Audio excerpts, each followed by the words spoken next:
Good morning, folks. Now that we've had a chance to sample the gates with the new features we have on them, and I think it's safe to say that probably each and every one of you here have had a chance to go through them. Okay, we've had some incident. That's why we have not gone full operation. And I'm planning to do that today. But one thing we are going to add to the gates, we're going to put a stop sign. As you guys may have noticed, we have a white line on the asphalt. There'll be a stop sign going to the edge of that white line. I'll tell you one thing that happened last week. I just want to mention, there was a resident on a golf cart that smack went through the gate without stopping.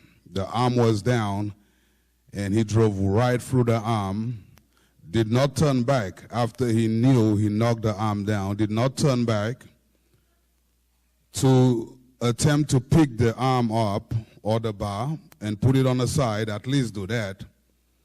But that resident drove straight through, did not turn back, and kept going. Shame on him. I wanted to say that. At least I would expect for him to stop and at least safely remove the bar from the road and put it on the side. But he didn't do that. He kept going. I know who he is. I'm not going to call no name.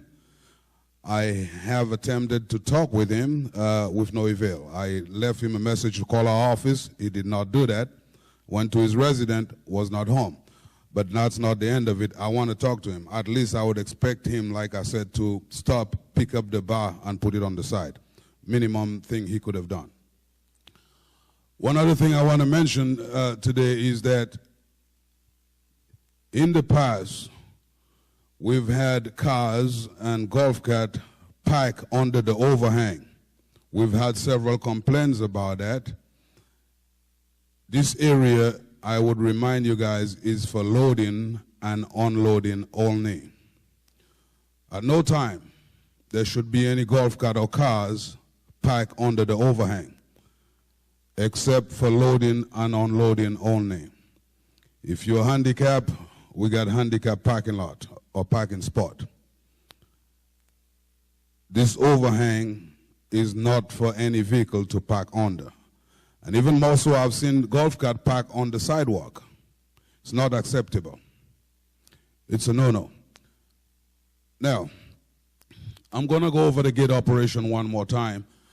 Of course, I intend to go full operation today. The gate works like this. During the daytime, we've not done that. We've run some samples, but this is how it's going to work. During the daytime, the swing gate going to be open. And we can have discussion with the appropriate committees or the appropriate personnel about the timing. Because right now we pick a time and it may or may not satisfy you, but that's what we're going to start with. But we can work with you on changing that if we have to. The gate will be open at 6 a.m. The big swing gate would be fully open, starting at 6 a.m. in the morning. The arm will be down. Each time somebody have to go through that gate, they have to put a code in or they have to press their clicker. You cannot follow somebody else in. Chances are you may get hit. Okay? Once you get to whatever range you want, you do your clicker. The arm will goes up. It will stay up. It will stay up until you crosses it. Now, you can get cheated, and let me explain how you get cheated. If, for example, you don't have a clicker, and you enter a code on the keypad, once you enter that code, the arm going to go up, let's say during the daytime. At night it'd be different, and I'll explain that. The arm going to go up. Now, while you were at the punching button, somebody drove on the side of you. Arm goes up, that person go through. I'm going to come down. Guess what? you got to re-enter the code. Okay? Because that person uses your term to go through. So the code got to be re-enter. That's one thing that will happen. Now, at nighttime, the operation would be different. At nighttime, and we've picked 9 p.m. The gate will be closed at 9 p.m., the big swing gate. I'm still going to be down, but the swing gate no longer going to be open. It will close. During that time, the operation goes like this. You press your clicker or you put your code. The swing gate going to start open. The arm's still down. The arm not going to go up until the swing gate is fully open. Once the swing gate fully open, arm goes up, you go through, arm come down, swing gate time itself, and close. Okay? Now, while the swing gate is open, during the night, you press your clicker, the arm goes up, you go through, arm come down, swing gate still open because it's going to time down. Somebody else come, they got to press their clicker, arm going to go up, they can go through because the swing gate will stay open until it times out. Are we following that so far? Okay. I'd like to inform you, the entry gate works different than the exit arm. I've noticed that by manning the gate. A lot of times, somebody pull up to the arm and sits there with the intention or the thought that the arm going to go up if they get close enough. Guess what? It's not going to go up. The arm will not go up except if you press your clicker. And if you press the clicker and hold it and nothing happens, release it and press it again. But the arm will not go up on its own except if you put a code in or you press your clicker. One other thing I wanted to mention is that I've had numerous people come into the community, most of them healthcare workers that comes to take care of whomever. They don't know. See, the gate's supposed to work on 27, for example. It's supposed to work. If I come to visit Jack Bean, I call Jack Bean from the keypad, they press 9, open the gates for me, I come in. Well, it had not been working like that because everybody follows everybody in, so everybody can get in prior. But I notice some people comes and they just sit there, and I talk to them, well, I see them have uniforms on. I realize that they probably coming to do some healthcare duty. But they don't have no code, which they shouldn't. They don't know nothing about calling the resident. Sometimes they call the resident on their cell phone. Well, the resident cannot open the gate if you call them on the cell phone. You have to use the keypad phone to call somebody if they have a landline. Am I correct? Or local cell phone. But you have to make that call from the keypad, not your cell phone. Now, I have not put the gate in full, or Tammy and I, we talked about what we're doing together, and we agree on what we're going to do. But we've not put the gate in full operation because there's still bugs that has to work out. But I'm thinking that we've given it a week sample, and I left it alone sometime on its own, and it worked well.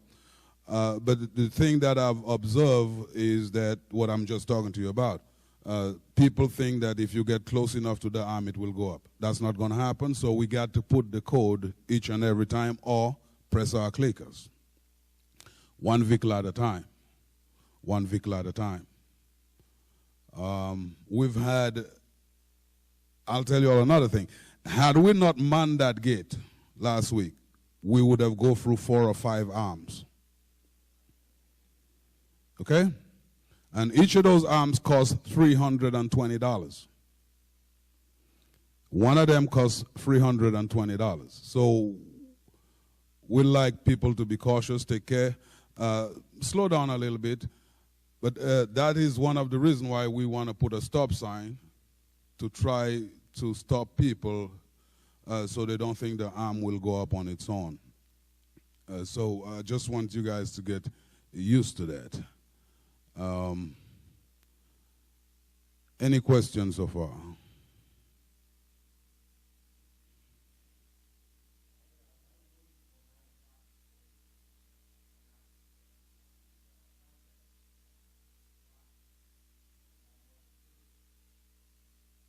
Hold on a second, I didn't fully hear the question. Let's get your mic.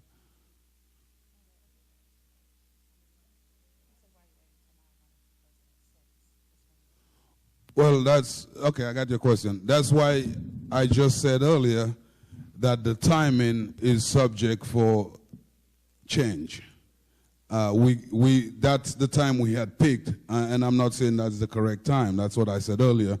But the timing of the opening and the closing is subject to change. Does that answer your question? Yeah.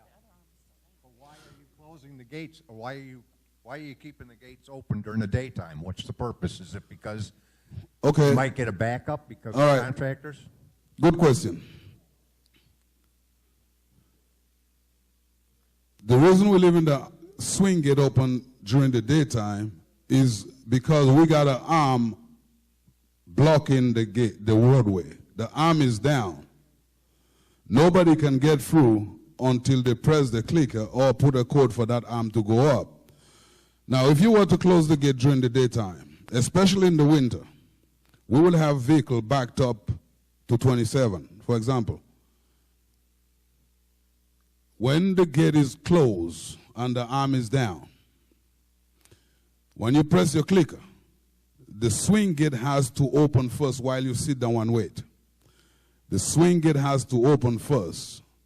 When it fully opens, then the arm goes up. One vehicle go through. Now, if there's a line of vehicle at that sitting, waiting, each person press the clicker, the swing gate gonna stay open for them because each time it get a command, it gonna retime. It will work the same as if you have it open, but remember the arm is down at all time. That arm would be blocking the roadway at all time. Whether the swing gate is open or it's closed, the arm will be down. So in other words, you will have something blocking traffic that they cannot just go through. Before I take another question, I want to throw something out there for you guys to think about. For years, we've had Schumacher entrance as a resident-only entrance. My opinion, it's a bad idea, and here's why. Let's picture ourselves January 15th next year. 27, I think, is busier than Schumacher entrance. Now, on top of the traffic we already have on 27, let's say we throw all contractors, all visitors, everybody to 27 entrance.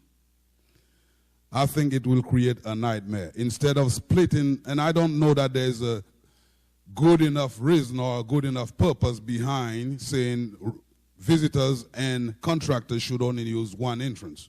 I don't know the purpose for that. I don't know the significance.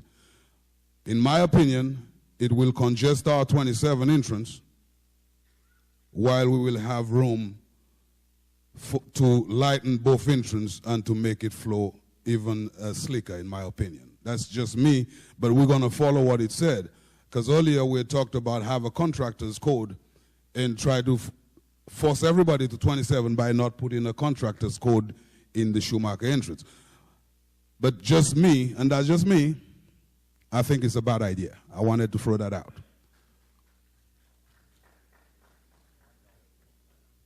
Any other question?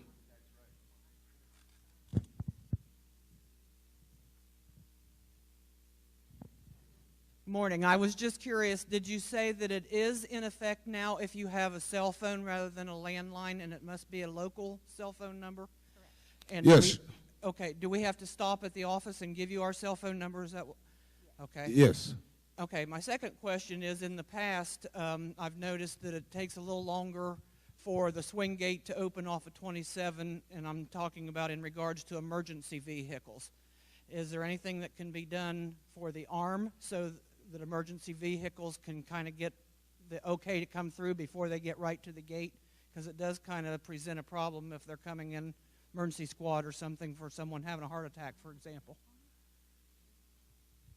Well, our gate is designed for emergency vehicle to use the sirens and open the gate. They don't have to press a code. They use the yelp or the sirens, and that should open the gate for emergency vehicles. And also we have given fire department, all fire department has a clicker for each one of their vehicles, each one of the emergency vehicles. So we've done a little homework there so they don't have to wait or try to press a code and stuff like that. Just an FYI, I have a local landline that is always forwarded to my out-of-town cell phone that does operate the gate. You can call my gate, and I can open the gate from my cell phone. And I wanted to talk about that a little bit because someone just informed me last week that you might be able to get a number through like Google that does the same thing. It'll forward to whatever cell phone you have. I don't have all the information on that yet. I am looking into it so that I can get that information out there because we do have so many people that only have a cell phone that's long distance. So this might be a great solution to that. So I am looking into that, and as soon as I have more information, I'll make sure that you guys have it. But it seems like there is a phone number you can get through Google that's not long distance and doesn't cost anything that will forward to your cell phone. So that's what I'm looking into. Thank you. One other note, I noticed while I was manning the gate, and I manned it to observe what I could observe so I could talk to you today on what problem that I've seen.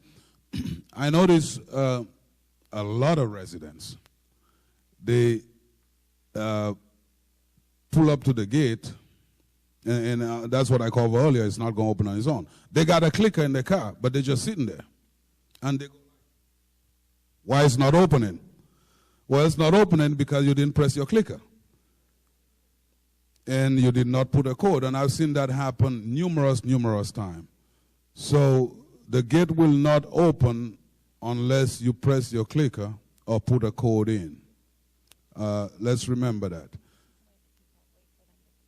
And if there is somebody at the keypad, I would urge to wait for that person to put their code in and go through, because if you use their term, they have to, sometimes they put the code in and start going forward. You use their term, guess what? They get closed on them. They have to reverse, and that's not so easily done because sometimes there's something else behind them. So if there's somebody at the keypad, let them do the thing first. They go through, then you press your clicker if you have one, and then you go through behind them. Because I've seen it happen, but it's going to cause some problem if somebody at the keypad and they raise their arm or open the gate and you use their term to go through. We have to be a little patient. I'm sure there still will be bugs in spite of all effort we've made to explain it. I'm sure there still will be problem until we get used to it. But we're planning to start go full operation starting today, sometime today, once I got the stop sign in. And I'm not going to go full operation until I got a stop sign in. And we're supposed to have that done today sometime. So I'll urge everybody, be a little patient. Learn what you can about it while you use it. See what it does for you and say, oh, this is how it works. So learn the next time, but be patient. Don't try to be in a hurry and just try to blast through it. Chances are you're going to get hit, and not only that, we will know who did it because we got camera at the gate. But those arms cost $120. We don't want to go there. So just be a little patient. It will all work out. Now, there is still some work to be done beyond what you see out there, because we have a situation on Schumacher, for example, where we had to add on the arm to extend it to cover a car go around the gate. especially during the day when the swing gate is open. But that extended arm is too heavy for the operator. And we're not going to continue operating that way. We are going to do something different. We're going to use the maximum of an original arm in its form with no extension on it. And we are going to block the rest of the road with some flexible, I don't know what they call, but they're cone figure posts that would be, if somebody run over them, they would fall down, so they not damage your vehicle necessarily, although we don't want you to run through them. But that's what we will have to do, because they only sell a 15-foot arm, which is too short. So we will extend it to use the entire arm, but the extension on it is just too heavy. We will burn our motor if we continue to use it for too long. So that's the change we're going to be doing down the line once we got everything in place. Any other questions?